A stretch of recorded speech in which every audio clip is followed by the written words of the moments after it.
पहले जो वीडियो था उसमें हम लोग एक्टिव से पैसिव में चेंज करने के लिए पढ़ रहे हैं, जिसमें हम लोग प्रेजेंट टेंस में पढ़ लिए हैं, फिर पास्ट टेंस में पढ़ लिए हैं। आज फ्यूचर टेंसों में हम कैसे चेंजिंग करते हैं एक्टिव से पैसिव में, उसको हम लोग को पढ़ना है। तो इसी क्रम में सबसे पहले आज हम लोग को फ्यूचर टेंस में पढ़ना है, यानी प्रेजेंट पढ़ लिए, पास्ट पढ़ लिए, आज फ्यूचर टेंस में पढ़ना है। तो फ्यूचर इंडिफिनिट टेंस होता क्या है, इसकी सबसे पहले हम पहचान करेंगे कि फ्यूचर इंडिफिनिट टेंस कहते किसे हैं।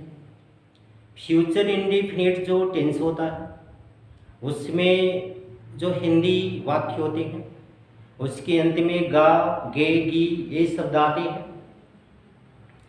जैसे इन्हीं शब्दों के द्वारा इसकी पहचान होती है। जब गा, गे, गी आएंगे तो जो इनको मेकिंग रूल है, बनाने का जो रूल होता है, आई और वी के साथ हम हेल्पिंग वर्ब सेल का प्रयोग करते हैं। बाकी जो अन्य जितने भी प्रकार के सेंटेंसेस होते हैं या कर्ता होते हैं उनके साथ हम विल का प्रयोग करते हैं।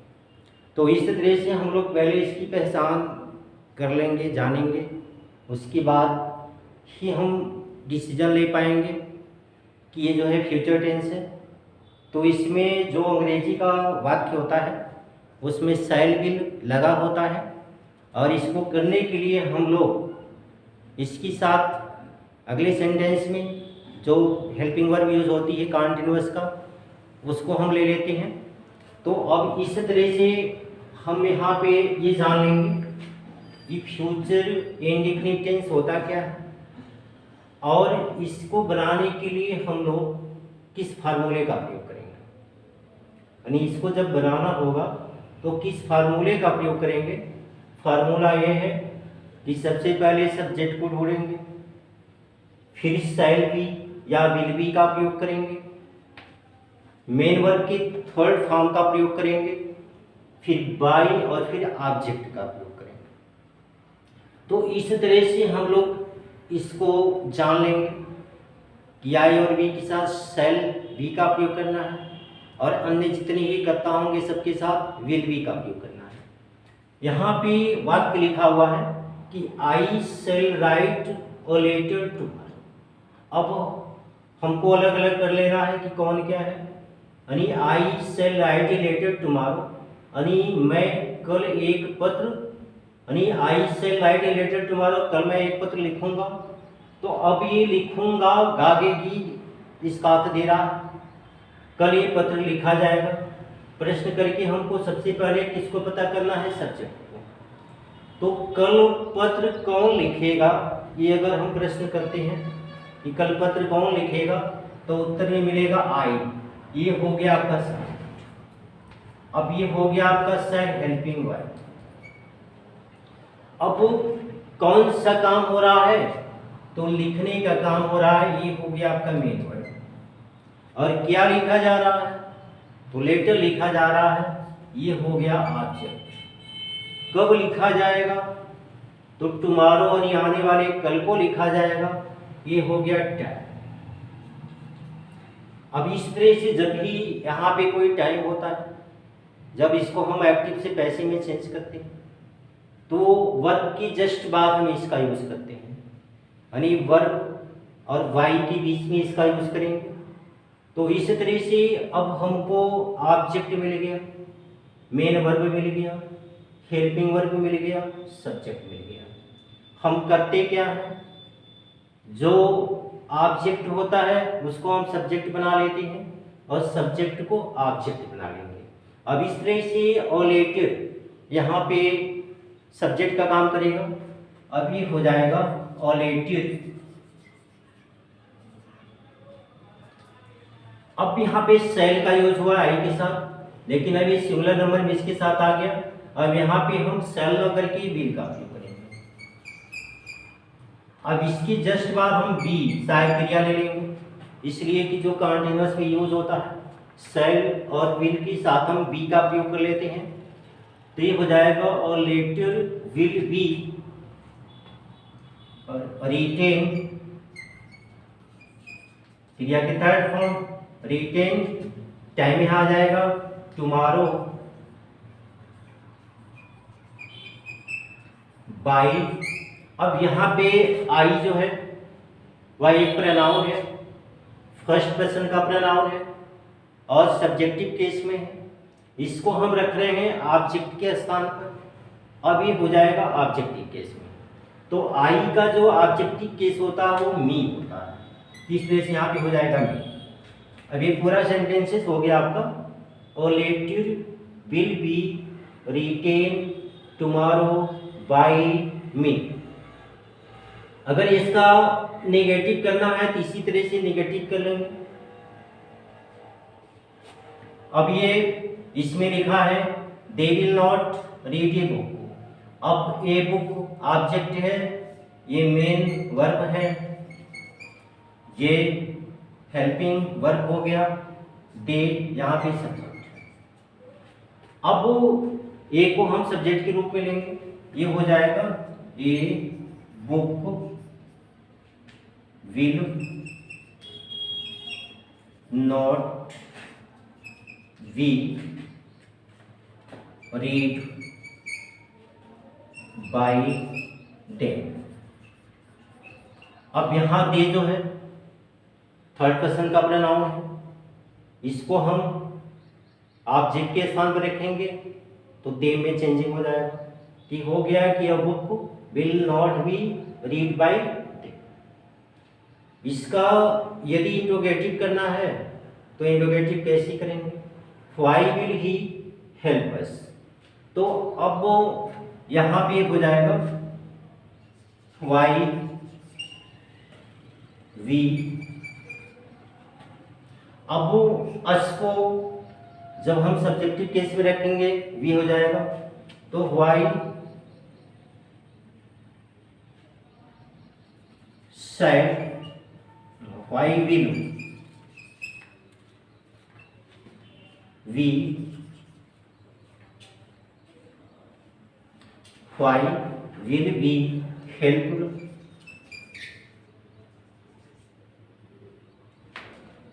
by him, why will we helped by him। अब वो इसी क्रम में फ्यूचर जो परफेक्ट टेंस है यानी फ्यूचर कंटीन्यूअस का नहीं बनता, ये अपनी हेल्पिंग वर्ब को फ्यूचर इंडेफिनिट को दे देता। अब फ्यूचर परफेक्ट टेंस जो है इसकी पहचान हम जानेंगे। इसमें जो काम होता है चुकेगा, चुकेगी, चुकेंगे यानी चुका होगा, ऐसे करके आता है यानी काम का करना होना भूतकाल में पूरा पाया जाता है। तो इस तरह से इसको बनाने के लिए जो फार्मूला है सब्जेक्ट फिर हेल्पिंग वर्ब फिर हेल्प बीन का प्रयोग करते हैं, मेन वर्ब की third form plus by plus object का यूज करते हैं। तो अब इस तरह से इसमें हम जो हेल्पिंग वर्ब लेते हैं वो फ्यूचर परफेक्ट कंटीन्यूअस टेंस का लेते हैं। ये वाक्य यहाँ पे लिखा हुआ है कि I shall have read a book. अब हमको इसको जानने के लिए कर्ता को ढूंढना है कि I shall have read a book यानी मैं एक पुस्तक यानी पढ़ चुका होगा। तो अब इस तरह से ये यहाँ पे ए बुक ऑब्जेक्ट ये मेन वर्ब हो गया,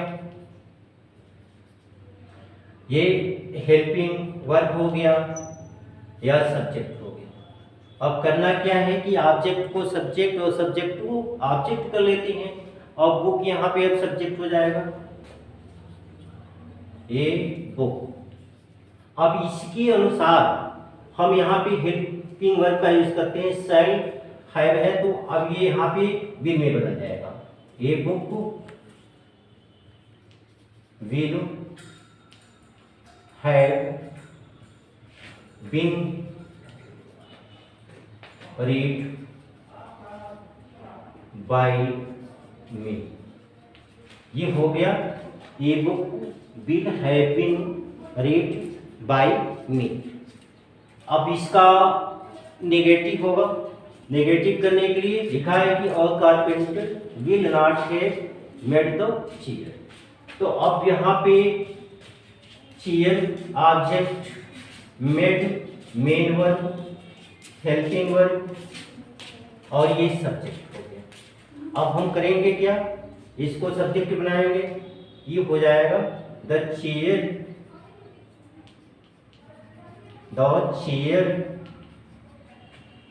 will not have been made by the carpenter।